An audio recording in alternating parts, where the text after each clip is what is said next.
Story, le rendez-vous d'Alfred Hitchcock raconté par Serge Sauvion. Alors aujourd'hui, c'est de Rick Sargent, ça s'appelle Aucune expérience requise.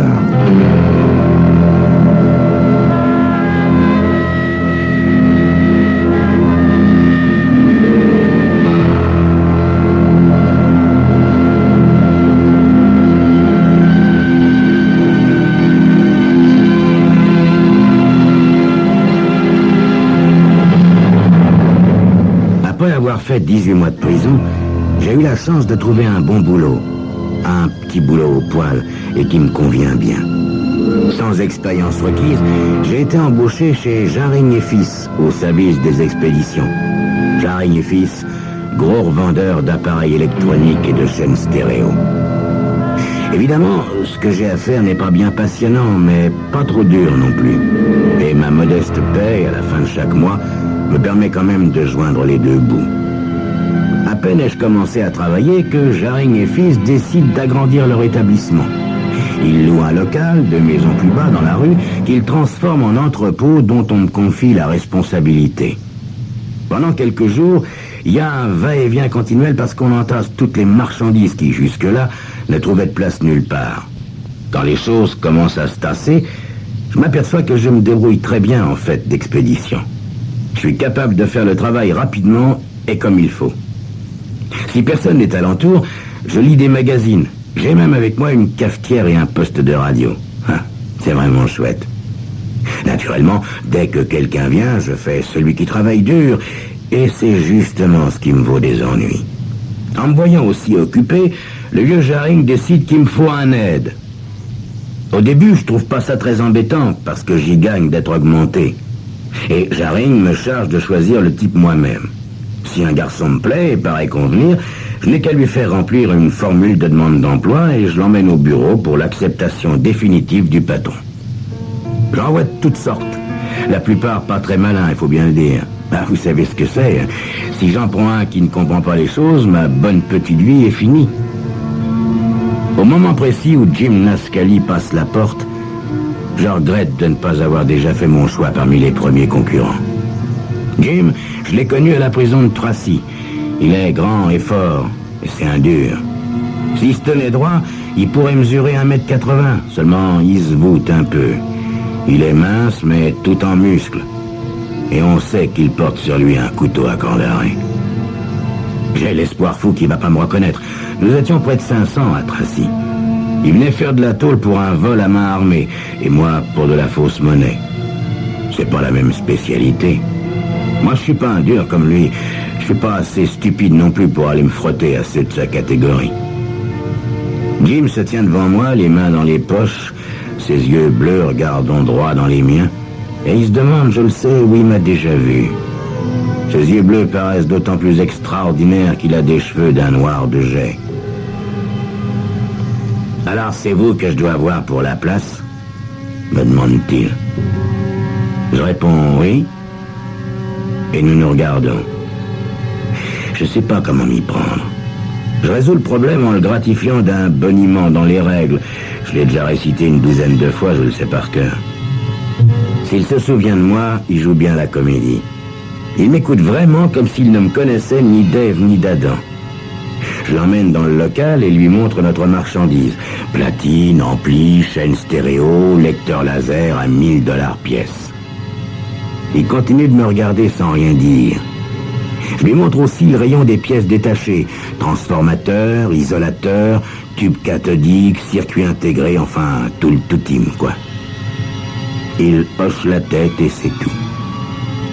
Je commence à pas me sentir très bien parce que je pense qu'il se méfie. Notre travail, c'est d'expédier la marchandise, je lui dis. Quand vous recevez le bon de commande, vous commencez par réunir les articles demandés et vous les emballez. Et quand le paquet est prêt, vous devez alors rédiger l'étiquette et établir une fiche d'expédition sur laquelle vous devez penser à inscrire le numéro du camion qui sera chargé du transport. Ok, me répond-il. Ça va, je prends la place. J'essaie pour ma part de trouver un biais. Je commence à lui expliquer. Oh, et c'est pas aussi facile que ça, vous savez. Il faut que vous remplissiez une feuille de demande d'emploi et ensuite les patrons doivent vous accepter. Du coup, il se met à me tutoyer. Dis donc, tu leur as dit que tu sortais d'un séjour en prison quand ils t'ont engagé? Et le voilà qui sort mon nom et mon numéro matricule comme s'il le savait mieux que le sien. Naturellement, j'ai rien dit au Jaring, sinon il m'aurait jamais engagé. J'essaie un autre argument. Jim, tu vas pas te plaire ici. Le travail est plutôt mal payé, on gagne des clopinettes. En fait, d'un geste nonchalant, il pose sa main sur mon épaule. Écoute, vieux, me répond-il en souriant. La directeur de la prison m'a dit à la sortie de trouver rapidement du travail, sinon il me boucle. J'ai besoin de fric pour filer à New York, et je veux pas risquer qu'on me remette la main dessus une demi-heure après. J'ai une jolie pépée qui m'attend là-bas. Il me faut de l'argent pour aller la retrouver. Mais les patrons prendront jamais quelqu'un qui s'en ira au bout de 15 jours, Jim. Ils m'ont dit de trouver un employé stable. À toi de les convaincre, mon pote. Fais leur passer le message que j'ai bien l'intention de m'incruster ici jusqu'à la fin de mes jours. Mais je comprends pas, Jim. Pourquoi vouloir être engagé ici? Tu trouveras facilement un autre travail mieux payé. Toujours souriant, il me balance cette fois son poing dans la figure. Non, mon vieux, cette boîte me plaît. Je t'embêterai pas plus de 2 semaines. Ensuite, je file à New York. Ça m'ennuierait de t'encombrer plus longtemps. Si je lui donne pas la place, si du moins je l'aide pas à l'obtenir, il va aller trouver mon patron et lui raconter que je sors de prison. En outre, il est bien capable de m'attendre à la sortie et de me faire payer très cher ma trahison. Moi, je me trouve bien là. Le vieux Jaring m'est sympathique. En tant que patron, il n'est pas mauvais type. Et j'imagine aussi que, si je sais y faire, dans quelques années, j'aurai peut-être à m'occuper d'un grand entrepôt avec une dizaine de types qui travailleront sous mes ordres et $500 ou plus par mois dans ma poche. J'habite une petite baraque au bord du fleuve, mais qu'est-ce qui m'empêche d'avoir bientôt quelque chose de mieux? Mon parti est pris. Pour l'instant, cependant, il me faut conserver ce que j'ai. Sans ça, il n'y aura pas de peut-être. Et la solution est claire. Je dois appuyer la candidature de Jim. 2 semaines. Je prendrai mon mal en patience. Jim n'est pas très intelligent. Je lui montre comment remplir la demande d'emploi de façon à paraître un honnête citoyen. Quand la feuille est remplie, on croirait vraiment qu'il a quitté l'école à 16 ans et passé les 4 années qui ont suivi à travailler pour 2 maisons qui, simple coïncidence, sont justement fermées. J'emmène alors au bureau et je le laisse discuter avec le vieux Jaring et ses fils. Jim est un fief et menteur. Les patrons gobent son histoire et ils l'embauchent. 2 jours après qu'il a commencé à travailler avec moi, je m'aperçois en faisant l'inventaire qu'il manque un amplificateur d'une valeur d'environ $100. La comptabilité refuse l'inventaire et me demande de revoir ça. Mais la seule chose que je revois, c'est Jim. Je t'assure, mon vieux, proteste-t-il. Il y a longtemps qu'il a disparu. Jim, il faut que cet appareil revienne. Qu'est-ce que ça peut faire? Un de plus, un de moins, il y en a tellement. Comme il n'est pas génial, il me faut un certain temps pour arriver à lui faire comprendre que chaque appareil porte un numéro de série. Si jamais on retrouve dans une boutique ou dans un atelier de réparation celui qui l'a fauché, Jaring risque de faire du foin. T'inquiète pas, me répond Jim. Je l'ai vendu à un type que je connais. Il n'ira jamais s'en vanter. Voleur dans l'âme moi-même, il y a longtemps que j'ai réfléchi à la possibilité de voler. Impossible de falsifier les registres. L'usine garde les doubles. Impossible également de prétendre l'avoir livré à un client. Aucun client n'accepterait d'être débité pour un objet qu'il n'a ni commandé ni reçu. Le poteau rose serait vite découvert. La seule solution est de faire comme si l'appareil était toujours là. Je demande à Jim de me rapporter au moins l'emballage. Nous ne sommes presque jamais à court de ce modèle-là. Tant que la boîte sera sur le rayon et que personne ne l'ouvrira, on peut croire l'ampli encore en stock. Mais 3 jours plus tard, le vendredi, je découvre que 2 autres boîtes sont également vides.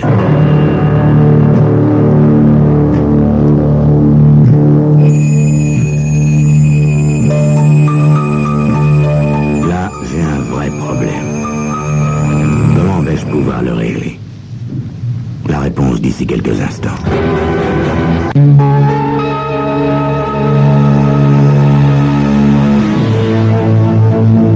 Ces boîtes étaient pleines, j'en suis certain, quand je les ai déplacées hier.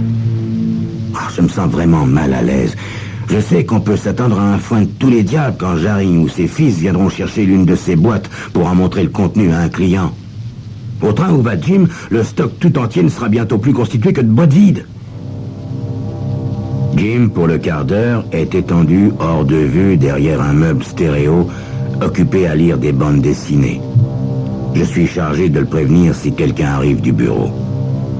Je déteste à présent ces façons et je ne sais vraiment pas quoi faire. J'essaie de réfléchir. Je me trouve face à deux problèmes. Remplir ces deux boîtes vides et virer Jim du magasin. C'est vrai, depuis qu'il est là, il se trouve que le volume des expéditions a augmenté. Et je me tape tout le travail, le sien en plus du mien. Plus j'y réfléchis, et plus je me dis que je dois avoir une explication sérieuse avec lui. Je suis contre toute violence, mais c'est pourtant la seule façon de s'en sortir. Je commence à marcher dans sa direction.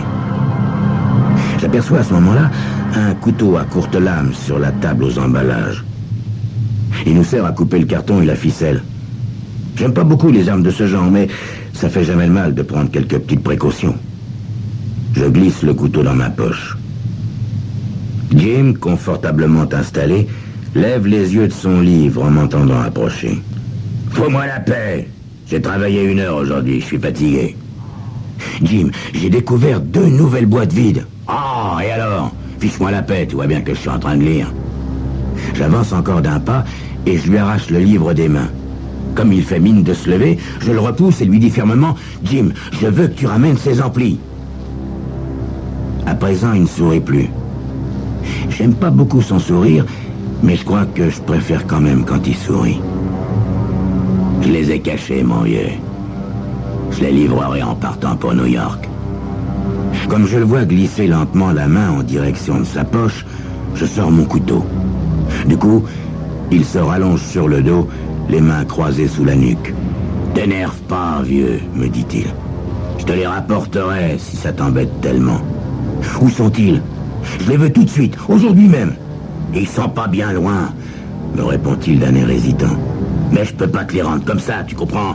Je les avais emballés pour pouvoir les emporter. »« Écoute, Jim, je suis pas d'humeur à écouter tes histoires. Il me faut ces amplis. Où sont-ils? » Pour bien lui montrer que je suis sérieux, j'appuie sur sa gorge la pointe de mon couteau. En fait, il doit bien savoir que je bluffe, qu'en réalité, j'ai une frousse intense. Pourtant, il discute pas. Bon, ils sont encore dans ma voiture. Je les ai piqués seulement ce matin. C'est sans doute la vérité. Je sais qu'il gare sa voiture sur le parking derrière le magasin. Allons les chercher, dis-je en reculant de manière à le surveiller pendant qu'il se relève. Je m'efforce de deviner ce qu'il peut avoir dans le crâne. Je me demande aussi comment, après, je vais agir avec lui. Je ne peux pas passer ma journée un couteau à la main. Mais je n'ignore pas que si je lâche mon arme, je suis dans de vilains draps. Il bouge si vite qu'il me prend de court. Plié en deux, il me fonce dedans. Mon couteau le blesse à l'épaule, mais il devait s'y attendre parce que ça l'arrête pas. Pour ma part, si je recule, je ne tombe pas. Jim est à présent au centre de l'étroit passage. Nous sommes face à face et il a sorti son couteau à grand arrêt. « Tu viens de me donner une idée, » me dit-il avec un sourire narquois. « Tu travailles pas cet après-midi. Je dirais que tu t'es barré. La porte de derrière restera ouverte. Ce soir, je volerai un camion et je viendrai embarquer la totalité de la camelote. On y verra que du feu jusqu'à lundi. Mais moi, à ce moment-là, je serai déjà loin. » Je le regarde s'avancer vers moi entre les 2 rangées de chenilles. Impossible de m'éclipser par la gauche ou par la droite. Je tourne le dos à la façade du bâtiment. À 10 mètres derrière moi se trouve la table qui nous sert pour l'emballage. Là, à gauche, dans le mur, se trouve le passage qui conduit dans la seconde pièce de l'entrepôt et à la porte donnant sur l'extérieur. Je n'ai d'autre solution que de reculer doucement. Comment éviter que Jim ne me coince contre la table d'emballage? Les idées commencent à se bousculer dans ma tête. Et si, en m'accrochant au rayon, j'essayais de grimper jusqu'en haut? Je pourrais plus facilement le tenir ainsi à distance. Malheureusement, la marchandise empilée sur ces rayons est faite de cartons trop encombrants pour que je puisse m'en saisir et les employer comme projectiles. Je suis à court d'idées. Je continue à reculer de plus en plus lentement car la place me manquera bientôt pour le faire. Jim choisit ce moment pour m'attaquer. Il se jette sur moi. Je l'évite d'un bond de côté, mais je heurte la table d'emballage, tandis que son couteau me fait une longue blessure, heureusement peu profonde, au côté, juste au-dessus de la ceinture. Déjà, il me barre le chemin qui mène à la porte. Je sens sous ma main le distributeur de papier collant. Je lui jette à la tête. Il l'esquive, mais ça me donne tout de même les quelques secondes dont j'ai besoin pour changer de direction. Je peux ainsi m'approcher du rayon des pièces détachées. Jim me suit, essaie de me frapper. Je suis obligé de reculer plus vite que je ne voudrais. J'essaie bien de me servir de mon propre couteau en tentant un coup par surprise, mais Jim le voit venir, et c'est la lame du sien qui m'égratigne l'avant-bras. J'ai horriblement mal, et pourtant je ne lâche pas mon arme. Je recule toujours en restant hors d'atteinte, mais bientôt je vais être acculé au mur. Devant moi, je vois la traînée de sang que je laisse sur le sol.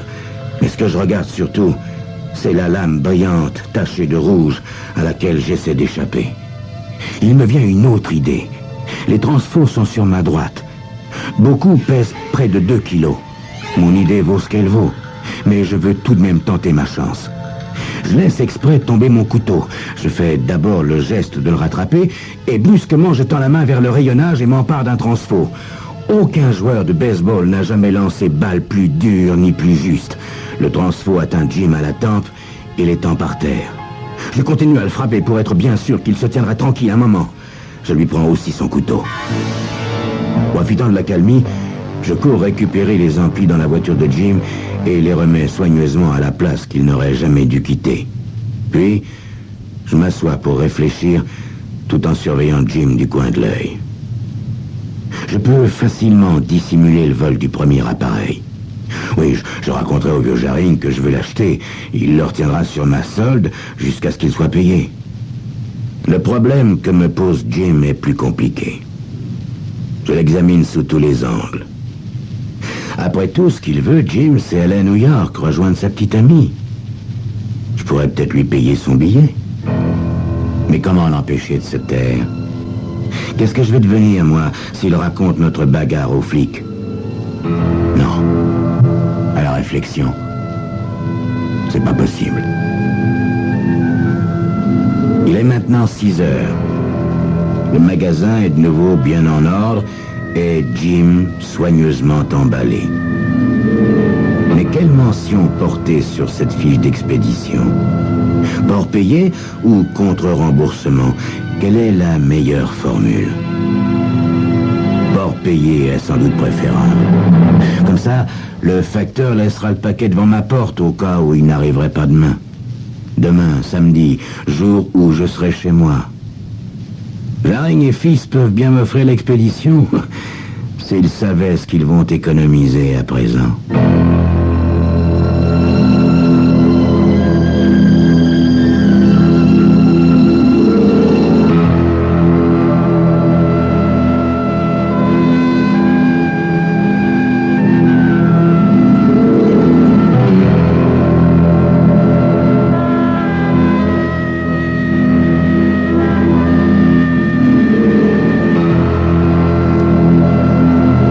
Crime Story, les rendez-vous d'Alfred Hitchcock racontés par Serge Sauvion. Et aujourd'hui, sous la plume de Rick Sargent, aucune expérience requise.